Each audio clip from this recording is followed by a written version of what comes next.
নোয়াখালীর বেগমগঞ্জে বালু ভর্তি দুই ট্রাকের সংঘর্ষে দুজন নিহত হয়েছেন। আহত হয়েছেন আরও একজন। বুধবার ভোর 4:15টার দিকে নোয়াখালী লক্ষ্মীপুর মহাসড়কের নাজিরপুর এলাকায় জালালের গ্যারেজের সামনে এই দুর্ঘটনা ঘটে। স্থানীয়রা জানায়, লক্ষ্মীপুর থেকে বালু ভর্তি একটি ট্রাক নোয়াখালীর চৌমুহনী পৌরসভা এলাকায় যাচ্ছিল। এ সময় সড়কের পাশে দাঁড়িয়ে থাকা আরেকটি বালু ভর্তি ড্রাম ট্রাককে পেছন থেকে ধাক্কা দিলে ট্রাকের সামনের অংশ দুমড়ে মুচড়ে যায়। এতে ঘটনাস্থলে ট্রাকের হেলপার সজীব ও চালকের বন্ধু সাকিব গুরুতর আহত হন।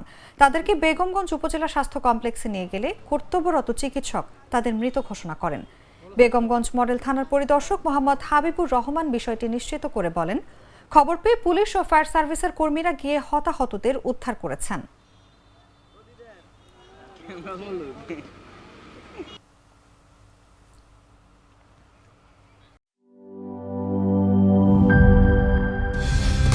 কালার এক্সপার্ট, জর্জ স্যাপ এবং মাইল্ড অন হ্যান্ডস টেকনোলজি সমৃদ্ধ অরিক্স ক্রিস্টাল ওয়াশ আপনার লন্ড্রি এক্সপার্ট।